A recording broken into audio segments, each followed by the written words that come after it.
This week, I visit a town called Keith. Imagine the conversation they had when they named that place. Time travel 30 minutes into the future and slowly lose my mind watching the same bush roll past for 11 hours straight.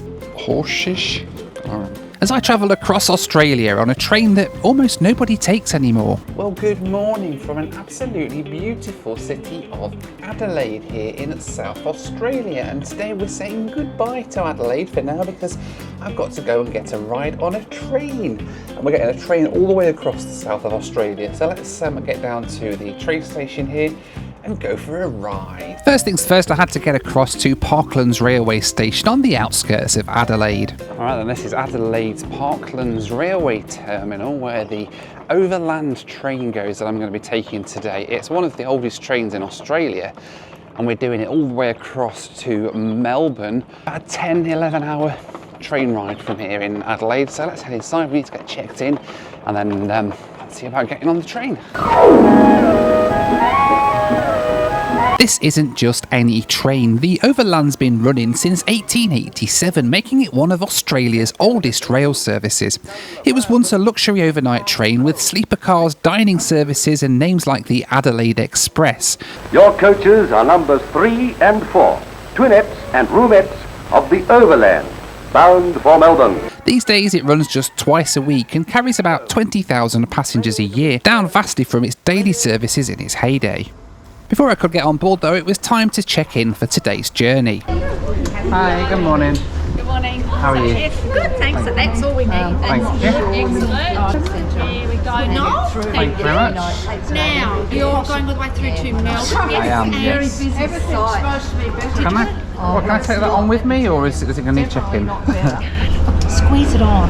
Yeah. I think you should be fine. And Okay. if there's an issue, say Glenda said it was okay. Okay. It'll be my problem. We'll blame you. Yeah, exactly. You'll get the blame anyway, presumably. So. Exactly. Beautiful. That's all we need then. All right. So you're encouraged B, seat number 27, which should be a window seat. We're trying to do. lovely. Yes, it is window seat. That's what we're trying to do. So, Yeah. And so Wicked. it's a matter of just waiting until they make an announcement to board roughly 7:30. Okay.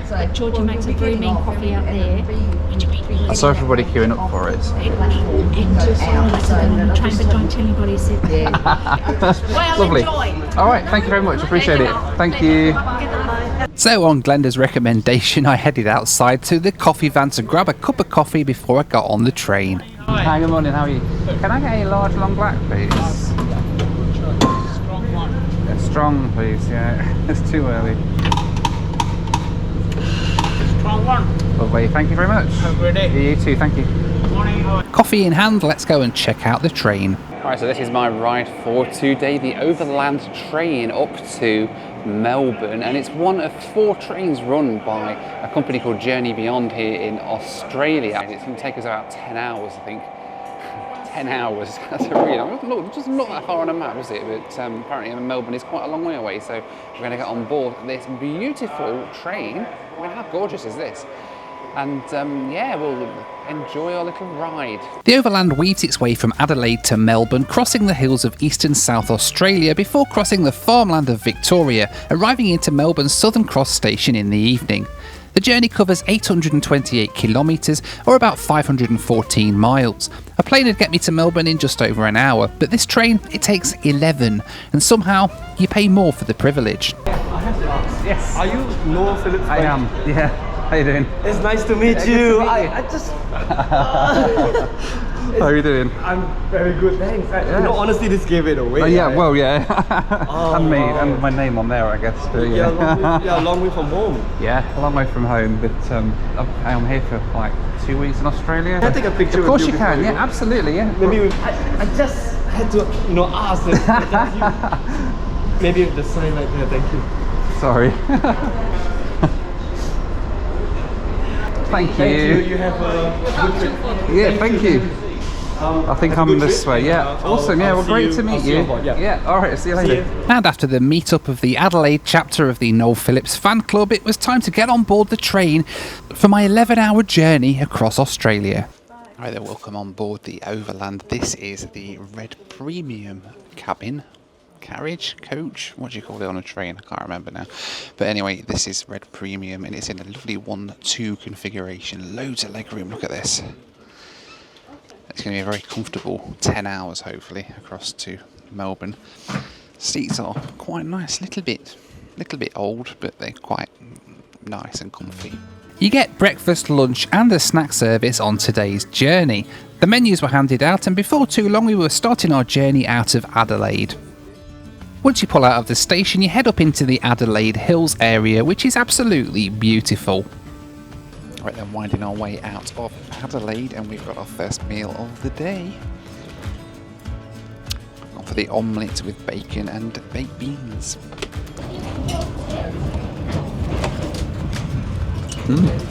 Now, while we roll through endless fields, a quick word from this video's sponsor. Now, have you ever landed in a new country, turned off airplane mode, and suddenly your phone goes, no service? Well, yeah.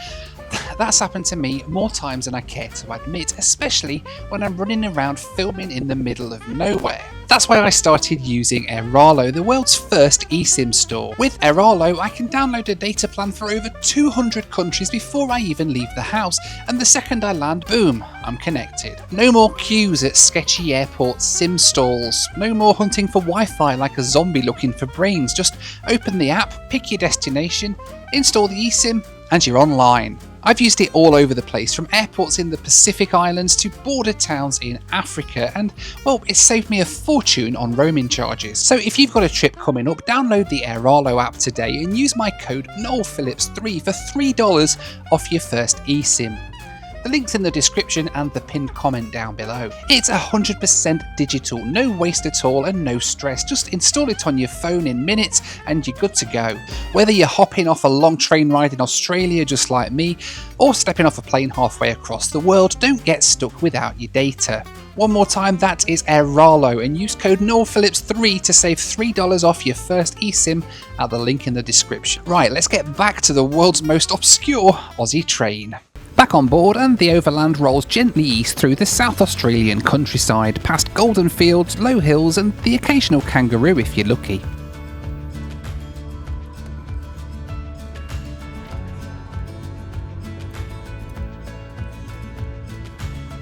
There's a buffet car on board called Cafe 828 where you can help yourself to free tea and coffee throughout the trip, a very welcome feature on an 11-hour journey.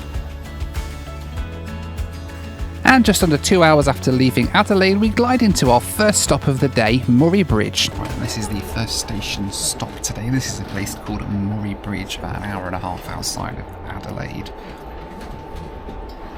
Here for a few minutes. We're not allowed to get off the train because we're only here for a couple of minutes, but I think there's some people joining us here, and then we'll carry on.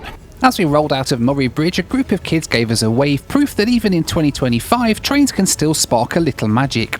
We crossed the mighty Murray River where an old paddle steamer floats below, a scene straight out of a postcard, if slightly slower than the train.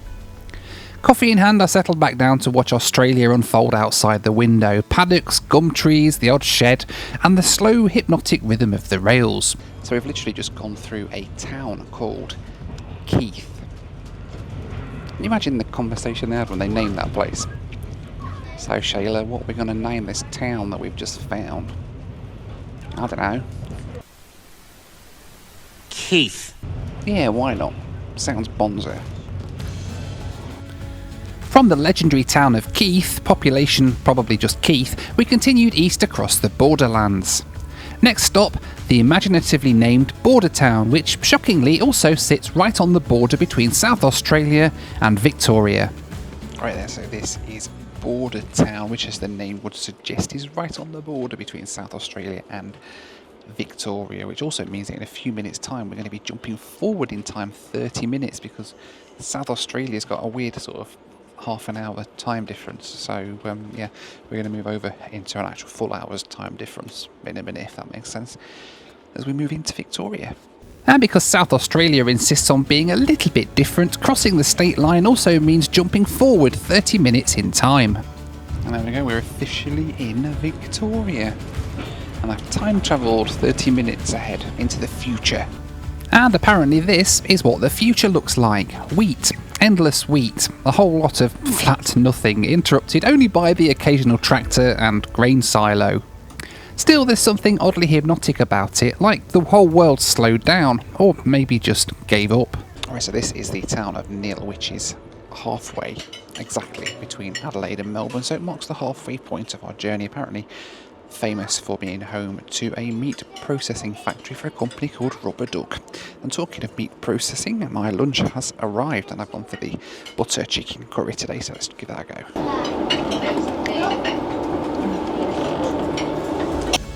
The Overland has nearly been axed several times. South Australia pulled funding in 2018. In 2019 it was saved by a last-minute Victorian government deal. Even COVID paused the service for a while. Without constant subsidies, the Overland would have faded into history, like so many other great railway routes before it. Somehow, it still keeps going. Alright, so we get a new driver here in Dimboola. Ours gets off and we get another one apparently, all the way to Melbourne. As we left Dimboola, it was time to get the afternoon tea service, and I had this cream cake which was absolutely delicious. This is lovely. We continued our journey onwards from Dimboola towards the town of Horsham, known for horses. I have no idea. At this point, several hours in, my grip on reality, it's fair to say, was beginning to fray. The fields were starting to blur. I'm not sure if I'm even still moving or even if I was in the first place. But just as I fully surrendered to the void, the universe snapped me back with a very Aussie reminder that yes, we're still in the real world. We came to a halt and stayed there for almost an hour because someone had nicked the copper wiring for the signals. Even out here in the middle of nowhere, crime finds a way. Alright, we're 6 hours in now, and I do have to admit it is starting to drag a little bit. I mean, it's beautiful travelling across South Australia and Victoria, but it's kind of the same thing over and over again. It's like, you know, one of them movies where you see them and they've got like a roller screen behind a car or something that just keeps going and repeating the same thing on loop. I think that's what's going on outside the window. They're probably just stationary with just like a moving, scrolling world being taken past it. 4 hours left to go. The Overland used to take a much more direct route, but after the line was converted to standard gauge in 1995, the train now detours via a place called Gilong, adding 51 kilometres to the route. It's longer, slower, and oddly charming. And as we approach our final stop before Melbourne, there's a surprise waiting just outside the window. The Spirit of Tasmania, docked and ready for her own long-haul voyage across to Tasmania. Geelong couldn't be more different to the scenery that we've been seeing today. It's industrial, stark, and kind of beautiful in a Mad Max kind of way. Alright, and this is the last stop before we get to Melbourne. This is a place called Gilong. We are about 40 minutes late now after our little delay, thanks to the signal problems down at Ararat earlier on, but fingers crossed we might be able to make up a little bit of time on the last leg over to Melbourne, because I'm ready to get off this thing now. From here, the Overland joins the commuter line, surrounded by suburban trains, shipping containers, and the slow crawl back to civilization. After 11 hours on board, the Melbourne skyline has never looked so good. Civilization and coffee. We're nearly there. Alright, then we are finally pulling into Melbourne, albeit about 40 minutes late, but it's still daylight, which is nice. I don't think I've got too far to go to my hotel when I get there as well, but yeah, this is the delights of Melbourne we're just pulling into now. I'm looking forward to getting off this train, because I've been on it now for about 11 hours, and I'm starting to go a bit stir-crazy. So here we are then, after 11 hours, I've crossed South Australia and Victoria by train, something that few travellers still willingly choose to do. It may not be the fastest or the most luxurious way of travelling around Australia, but it's a living piece of Aussie railway history, and that alone makes it worth the ride. Once at least. Alright then, 11 hours after I set foot onto this thing, we've arrived here into Southern Cross Station in Melbourne. 11 hours. The plane would have taken an hour and cost about half as much. I mean, I suppose when you take into account the romance of sitting on a train at a broken signal for 40 minutes for someone's nicked the copper cable, I don't know.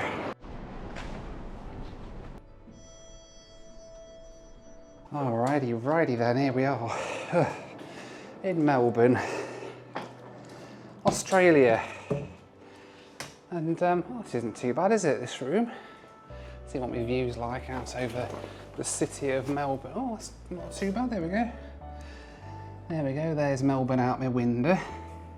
Admittedly, this room would have been a little bit nicer about 10 hours ago, but hey, it wasn't a bad ride actually. To be honest, I enjoyed the train. It was relaxing for the first couple of hours, and then it sort of started to drag a little bit, I have to say. But we've done it.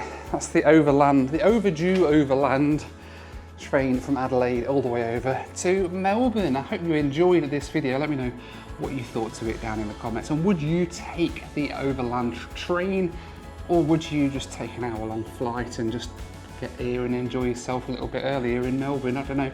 Let me know down in the comments. But in the meantime, as always, thank you so much for watching. As always, take care, be kind to one another, and I'll see you on the next one. Bye for now.